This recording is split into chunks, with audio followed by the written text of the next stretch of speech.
Hey everybody, I wanted to make this video because I got some theories about God of War,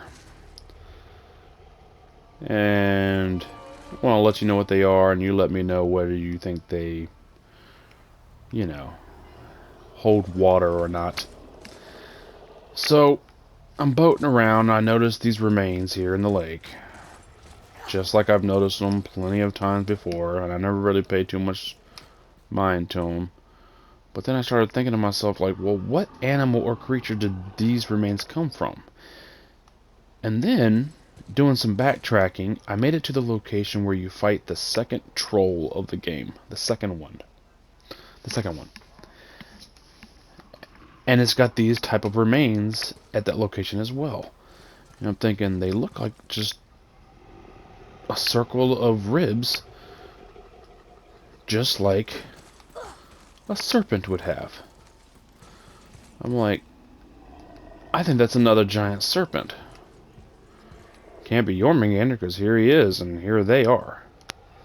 So I started thinking, well, in God of War Ragnarok, Atreus and Angerboda put a soul, a giant soul, into a serpent in Jotunheim. We know that that serpent grows really large in a short amount of time, and we know it's that serpent that fights Thor at Ragnarok, and that serpent that gets knocked backwards in time by Thor. Not him. Now you might be thinking like, well, they're one and the same. That serpent is him. Okay, but after Ragnarok, you come back to Midgard, let's say to just do some last minute item collecting or whatever. Jormungandr is still here. So if Jormungandr is still here, but yet that serpent got knocked back in time, then by the time the serpent that got knocked back in time reaches this point in time, there would be two serpents here, right? I mean, unless, of course, Jormungandr dies or leaves, but you would think that if Jormungandr died or left, there'd be some story or legend about it. But there's not. There's just a legend or story of the serpent's arrival one day. Now you might be thinking like, well,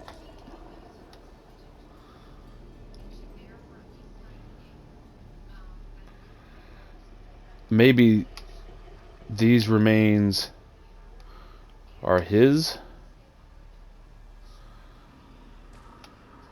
The serpent that got knocked back in time, is his, but here he is, here. And then as time goes on, he dies, and then that serpent makes it to this time. There's the remains, and then there he is again. I don't think that's true. I don't think they're one and the same. I think they're two completely different serpents. I mean, if you remember the way this one looked, the color was different. It kind of looked like... Let's see if I can see on Jormungandr here. Can't really see his body. It's got more of a flesh color, like fleshy / pink color to it. See if I can see Jormungandr's body anywhere. I don't think I can see any of his body anywhere. No. Not unless I go somewhere completely different. Anyway, Jormungandr has some of that color on him, but he's mostly like blue and a little bit of purple here and there, but a completely different color than the serpent that we put the soul into. It's two completely different serpents. I don't think they're one and the same. Now, I think, again, these are the remains of the serpent that we put the soul into and that got knocked back in time. These are the remains. Now, we know that when we first talked to Jormungandr with Mimir, Jormungandr says Atreus looks familiar to him. Now, we assume it's because, he's the one that puts the soul into it. He glances at him in Angrboda for a second before he slithers away, gets knocked back in time to come all the way to this point in time, and then sees Atreus and be like, oh, I recognize you. I don't think that's the case. What I think it is, as you know, at the end of Ragnarok, he leaves to go collect all the remaining giant souls that he can find. We know they're located in other lands besides the Nine Realms. Now, let's say, for argument's sake, he finds all the other souls of the giants. Every single one. All the other marbles, or wherever the souls are. He's got them all. That would leave one soul left. The one he put into the serpent in Jotunheim. Now, obviously, he's doing this because he's wanting to return them to their homeland, Jotunheim. Maybe even return them to their bodies. I don't know. Jotunheim is safe now. Odin's defeated. Asgard has fallen. He's trying to return all the giants home. So obviously, he's going to want to find the serpent to reclaim its soul. But that serpent got knocked back in time. So I think, whether it's in a standalone Atreus game or the next mainland God of War, I think he or we travel back in time to try to claim the soul back from the serpent, which I think are these remains. Now, obviously, if we did do that, the soul inside this serpent would be willing to go with him, I'm sure. It's like, hey, would you rather stay here, a serpent, or would you rather go back to your homeland and perhaps go back into your original body? Of course he's going to want to go back, right? We know that he can pull souls out of things, creatures and people, because he did it with Odin and he did it with Fenrir. And he can put souls into things because he put the soul into the serpent. Now, Angrboda's grandmother can pull the souls out of creatures or animals too, but when she does it, that animal is still alive, just soulless. When he does it with whatever spell he uses, the person or animal perishes. So, let's say he goes back in time to the serpent, who is here in Midgard, and casts the spell that he wants to cast, gets the soul, and so here lies the dead corpse of the serpent. We already know it's large. It grew large before it even left Midgard to go fight in Ragnarok. Now, how does he get back in time? I think it's that mask. The mask from Ragnarok. It's never said what the mask is, where it's from. That crack that was under Odin's study in Asgard, it's never really said what that crack is. Odin just says you can look into it and get the answer to your every question. We know the mask is not from any of the 9 realms. It's from a different pantheon altogether. I think it allows you to travel to different times. That's what the crack is. The mask and that crack are one and the same, or they go together. I think it allows you to open a fissure and step through to a different time. You need to be wearing the mask, otherwise you'll die or whatever. Just like you had to wear the Unity Stone in this game to jump over the edge of the realm between realms, otherwise you would disintegrate. Same thing. You need the mask or you'll die. Now, we know the mask got sucked through the crack and ended up wherever it ends up.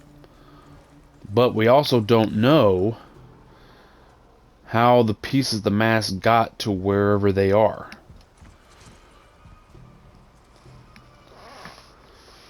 I think that in searching for the other giants, he realizes one giant soul is left, this one's.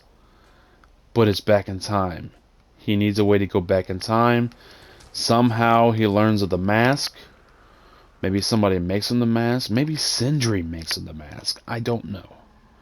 I doubt it's Sindri because it's got language from a different land on there. So, but that's just it. He went to a different land looking for the other giants. Anyway, I'm rambling. So he gets this mask to travel back in time. Now, I have another theory, but it's very... it's really out there. Kind of disturbing if you really think about it. This is just one... I won't call it a theory. It's just an idea of mine. Which, I guess theory and idea are the same thing. But let's say the serpent that Angrboda and Atreus put a soul into, let's say that serpent was female. Okay? We know it grew large. Let's say at some point during God of War Ragnarok, while we're all doing whatever, wherever, Jormungandr and that serpent mated. And it became impregnated.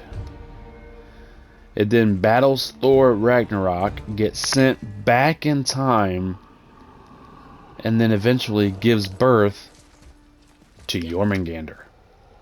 I know, it's far-fetched. That's why I said it was disturbing. Because then, that means Jormungandr mated with his own mother.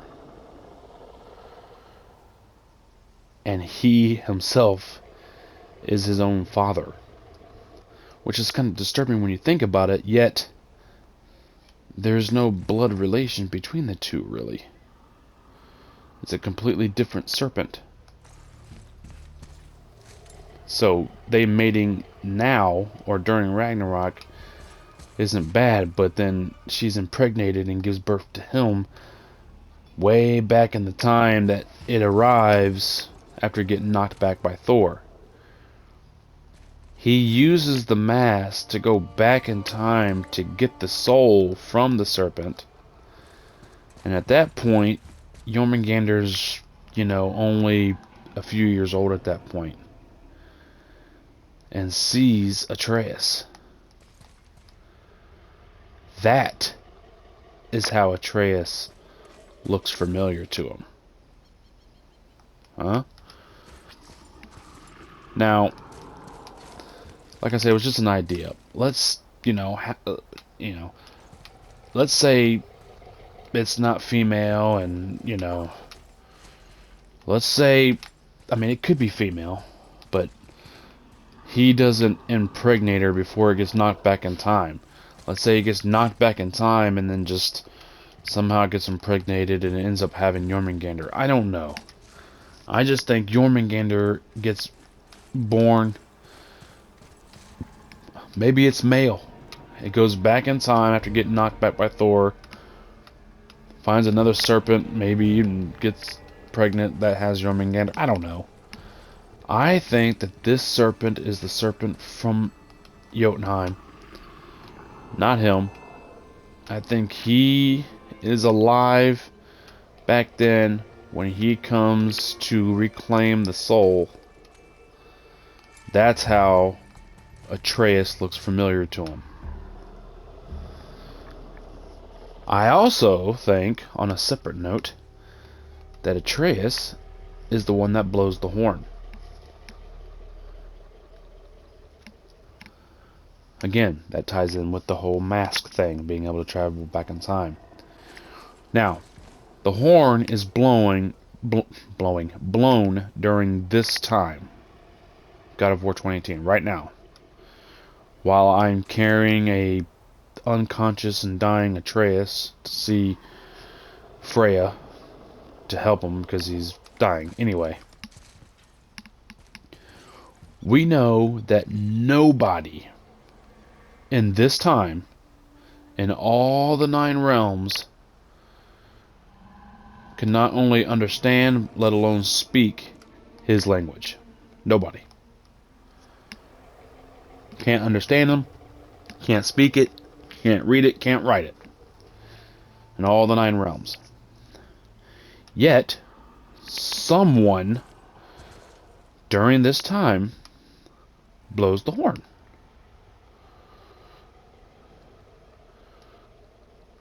We know he can speak Jormungandr's language in Ragnarok, because he does so when he comes to visit Jormungandr with Sindri, which means he learned how to do it.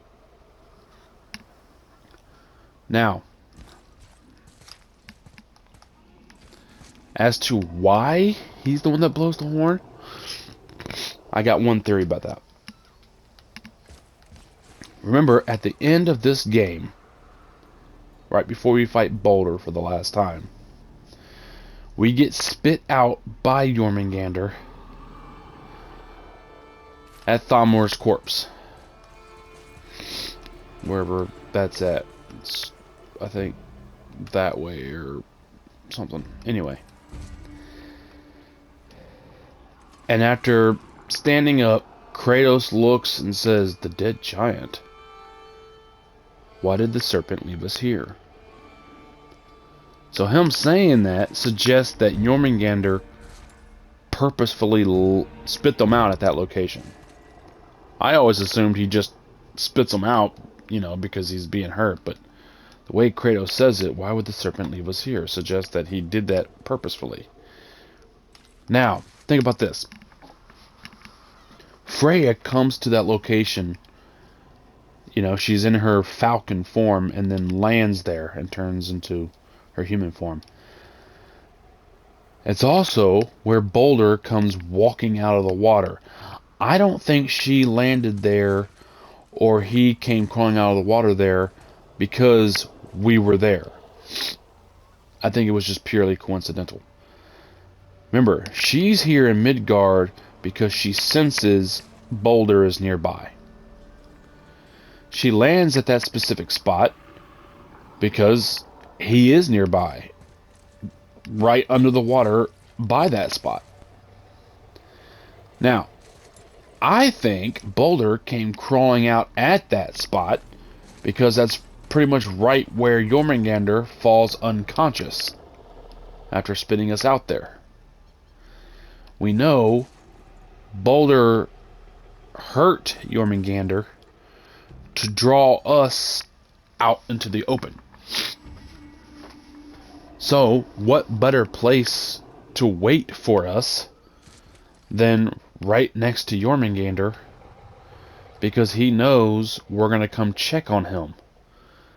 Let's say we weren't nowhere nearby, we were somewhere really far, and we looked and saw Jormungandr unconscious way over there. We're going to come to that spot, which is why Baldur is going to be waiting at that spot. Freya comes to that location because she can sense him nearby, and she senses him at that location the strongest. That's why they both were there. I don't think it was because we were there. But think about this. If we're not there, then he comes crawling out of the water and catches his mother there. Well, you already know what happens then. He's going to kill her because she's going to let him. Because we're not there to stop him.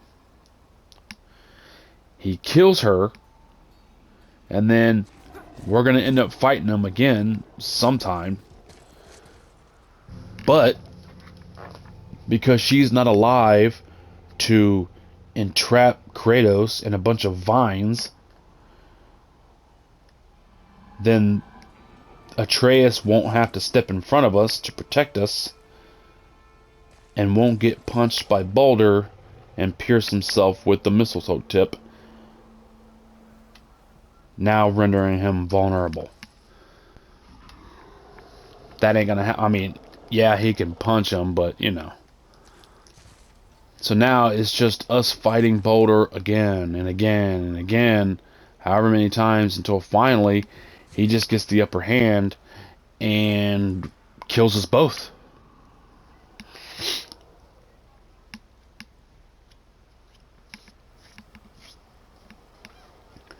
We both die.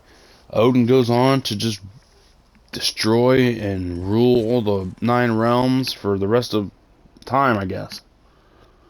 Well, that's just something that we can't allow. Now maybe we or Atreus sees this scenario at some point traveling through time because he's got the mask, right? Maybe he jumps backwards in time, right? Inadvertently causing, inadvertently changing something, jumps back to the time he left from to notice the whole damn place has changed because he changed history. I don't know. Okay? Whatever the case may be, he then goes back to a time, because think about it. We take him to see Freya. We go to Helheim, get the heart, bring him back to life, tell him he's a god. And if we don't do any other side quests and just go straight through the main story, we go straight back to the mountain, pretty much. I mean, we go to Tyr's Vault, because that's where we were before, Modi showed up and what caused him to do his thing and fall unconscious. As soon as we heal him, we go straight back to the vault, do the vault, and then go straight back to the mountain. Boom. We encounter Baldur. So him, or whoever, which I think is him, blowing the horn when we were carrying him up to see Freya is literally right before we fight Baldur. Literally right before. We just do the temple and then boom. I think he figures out, the consequences of us not being at Thamur's corpse. So I think he blows the horn because he knows how to talk to Jormungandr. Tells Jormungandr, listen, it is absolutely imperative that you spit us out at Thamur's corpse, wherever Thamur's corpse is. I'm trying to point in that direction, but there it is. There's his hammer. He probably comes to him and says, listen,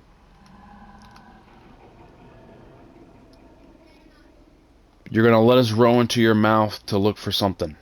While we're in there, you're going to be hurt by Baldur. Okay?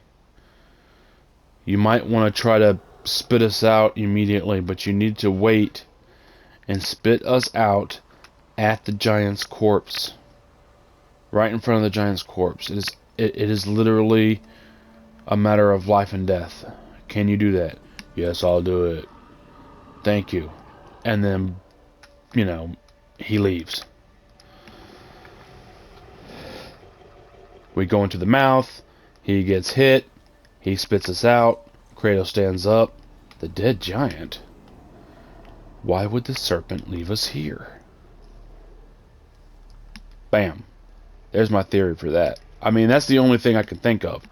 Why would the serpent spit us out right there? Well, that's because that's where Freya and Baldur are literally about to be. They didn't show up there because we were there. They were going to show up there regardless. Us being there stopped her from dying.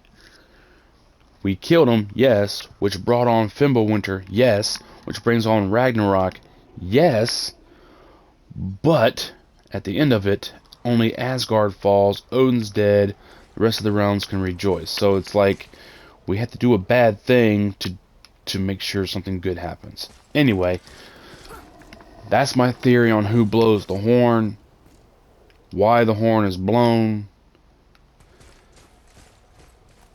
That's the serpent that we put the soul into. The mask allows us to step back in time. Like I said, where he gets the mask, I don't know. That all happens during the game, right? Maybe that's how the next... Because, look, we know the next God of War game is supposed to take place in a different pantheon. Supposedly it's supposed to be like the Asian pantheon, like Chinese or something. Because all the mannerisms that Tyr was doing at the end of the game was like Tai Chi or something, right? Which is like a Chinese martial arts thing, right? And if you remember that interview Eric Williams did, they asked him, they were like, look, at the end of 2018 God of War, you know, you go home, you see that little snippet with Thor, it gives you a hint about the next game. Is there something like that in Ragnarok? And that's when he was like, well, I'm going to get in trouble for saying this, but if you find Tyr at the end of the game, all those little maneuvers or mannerisms he's doing, that's a hint. All those mannerisms are Tai Chi. It's like a Chinese martial arts kind of thing. That's another theory I have. Real quickly, Cory Barlog did an interview once where he talks about a show I think he was a fan of, right? In that show, you know, you'd be watching like the first, second, or third episode, and they would like show something or do something, or you would see something in the show that you'd be like, what is that about? You know what I mean? What? And be confused. And then all of a sudden at the very end of the season, you know, the very last episode, it would tie that in. You know, they did like foreshadowing. And it was very awesome. And the reason of that is because traditional television shows write the new show on a week-by-week basis. Whereas this director or writer wrote all the episodes to the season in one go, so that way he could place things from like episodes 8, 9, and 10 into episodes 1, 2, and 3, right?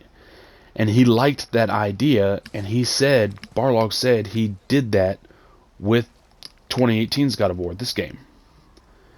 And he said in this interview, he's like, I put things in the game that you won't find the answer to until later. Some of them much later, and others much, much later. Talking about the next game, the next game, and the next game. I think those things are the things like who blew the horn. Right? We all thought we were going to find that out in Ragnarok, and we didn't. We might not even find it out in the next game, but that is one of those things that Barlog is talking about. I think these remains are another one of those things. I think these are the serpent that we put the soul into. We obviously don't know that looking at it here, because this is 2018's God of War, not Ragnarok, but in the next 1 or 2 games that come, and we find out that we go back in time to get, and then literally we get the soul, and we watch it die right here, and then we're like, oh my god, that's what those remains are. That's exactly what he's going for. Now, if you remember, in Tyr's Vault, we finally find the missing middle panel of the Jotnar Shrine. Okay? And in the 4 corners of that missing panel is the different symbols of different pantheons. The top right had the Greek symbol. Bottom right is the Celtic symbol, Norse. Bottom left, I think, was like a Chinese symbol, or the Asian symbol. And the top left is the Eye of Horus, I believe, for the Egyptian pantheon. Now, we already did the Greek pantheon, which was the top right. God of War 2018 and Ragnarok is the Norse pantheon. the bottom right. So, if we're going in a clockwise, pattern, then obviously the next one is the Chinese/Asian symbol. The 3 teardrop bangs, or whatever. And, since the maneuvers Tyr was doing was Tai Chi, well, that's probably another foreshadowing or hint Barlog put in. He's literally showing us right there what pantheons we can see in the coming games. I don't know if we're going to do 2 or 3 games in the next one. Probably 2. Because like Barlog said, he doesn't want to wait 15 years to tell one story. He's eager to move on to the next. We'll probably get like 2 games in the next pantheon and then 2 games in Egyptian pantheon. But here is another reason why I think that's where we're going.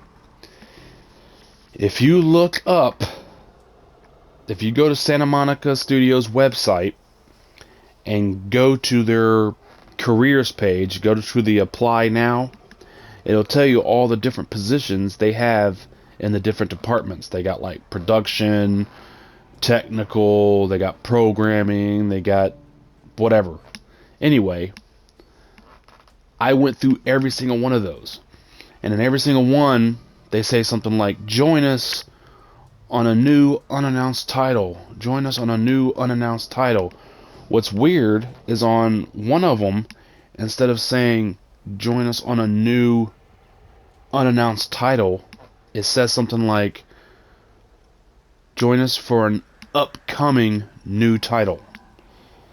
It's weird. I don't know why they change it like that. Instead of saying new unannounced title, they say upcoming new title. And then a little below that, it says something like a new expanded universe or something. I can't remember what it says. But what is really interesting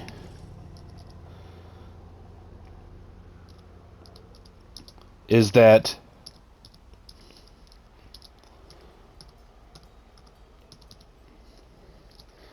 sorry, I'm trying to look it up real quick.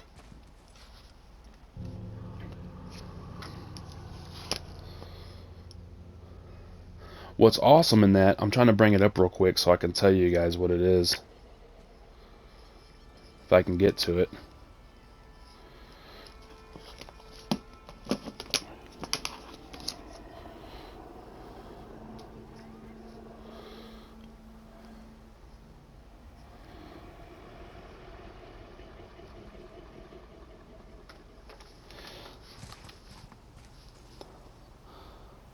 And now they have 21 openings. So which one was it? Was it animation or tech art or production?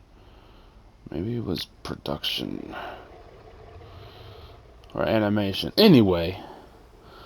I'm taking way too long. Yeah, so it says like, instead of saying join us on a new unannounced title, it says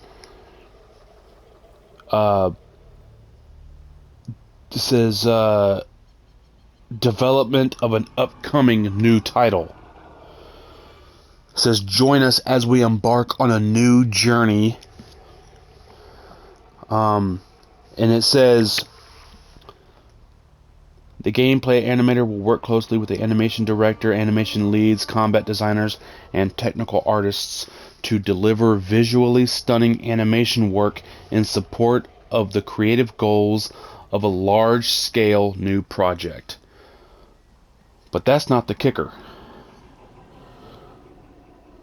The kicker is, you go down to where I think it says experience or preferred experience, and at the very last one it says experience in martial arts, acting, or dance.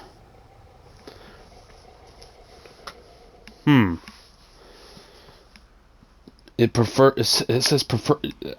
That's what it says. preferred experience. I'm trying to find exactly which one it was. Ah, here it is. It's under the cinematic artist. Cinematic artist. Santa Monica Studio is seeking a cinematic artist for the development of an upcoming new title. Join us as we embark on a new journey. The cinematic artist will work closely with directors, leads, artists, and designers to deliver visually stunning camera work in support of the narrative goals of a large-scale new project.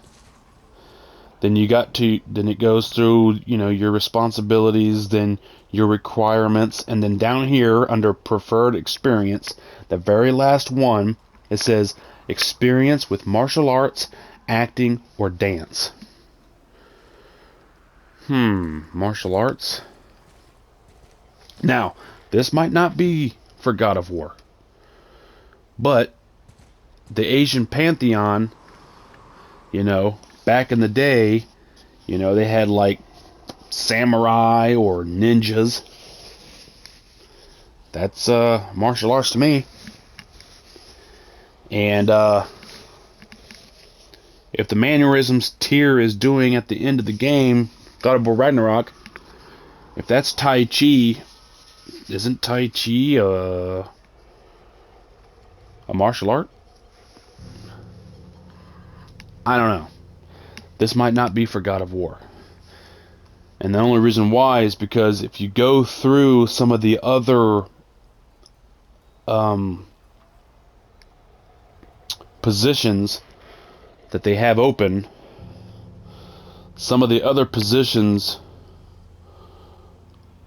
will literally tell you at the very end of preferred experience, it'll say, preferred experience if you have any, expertise with God of War 2018 or God of War Ragnarok. It doesn't say that for this one. It just says, martial arts, acting, or dance.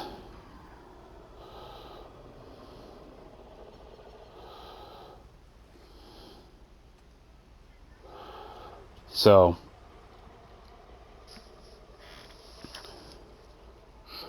anyway, I've been rambling on. That's some of my theories. Anyway, but real quick, maybe if all this takes place in like a Atreus standalone game before the next mainline God of War, maybe, he gets the mask, he's using the mask to travel back in time to collect this soul and blow the horn and do who knows what else, and maybe at some point something happens and he loses the mask, or the mask shatters, right?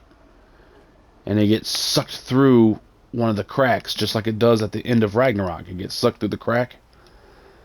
Maybe it shatters into 3 pieces, gets sucked through one of the cracks, and then gets deposited, one piece in Muspelheim, one piece in Niflheim, one piece in Asgard, many, many, many years in the past or future, depending on where he's at, and effectively stranding Atreus in some distant land in some distant time, right? Now we know Angerboda has some weird sense. She can sense like if somebody's in trouble or whatever, right? And she also can open up those portals between the realms. Well, maybe she comes and finds Kratos and says, "Hey, Kratos, Atreus is in trouble. He ran afoul of some nasty gods in this land or something, or he's trapped back in time." I don't know.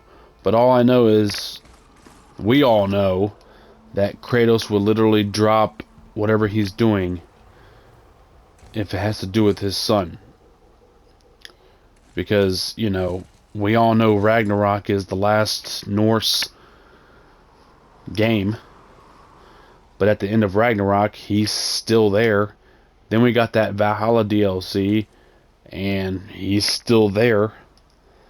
In fact, at the end of Valhalla, it reinforces like he's going to stay there. Almost as if he's going to retire doing, well, not retire, but like not do any more of what he's been doing. But we all know that ain't true. But he's got to get to the next Pantheon somehow. So Atreus being in trouble is definitely a good reason for him to leave. And don't forget, we have Freyr's boat that can fly and go wherever. So we got Mimir. Maybe we seek out Sindri, you know, to help us get to a different Pantheon. You know, I don't know. All I know is Santa Monica is not going to have us watch Sindri slowly walk away with his head held low, all angry and depressed, and then just vanish at Brock's funeral, and that be the last time we see him forever. You know, like that. There is no way. That is not going to be the end of Sindri's story arc. There's no way. We will end up coming across his path. Maybe we seek him out. Maybe he seeks us out. Maybe we play as Atreus and Atreus seeks him out. I don't know, but we know that's not going to be the end of it. Anyway, maybe Sindri decides to come with us. And when we start the next game in the new Pantheon, it'll be Kratos, and Sindri will be our AI companion. I know Mimir will be with us. So, anyway, that's just some theories I had. Sorry I rambled on for so long. You can let me know what you think down in the comments below. I'm going to be starting Ragnarok here very shortly. I pay very close attention to everything that is said, and everything that I read, and everything that I see. That's what helped me. That's what helps me come up with these theories. Like I said, I could be way off, but what I do know is the stuff that Barlog has said in interviews, what Eric Williams has said in interviews. So, anyway, that's all I have for you guys, and until the next one, take care.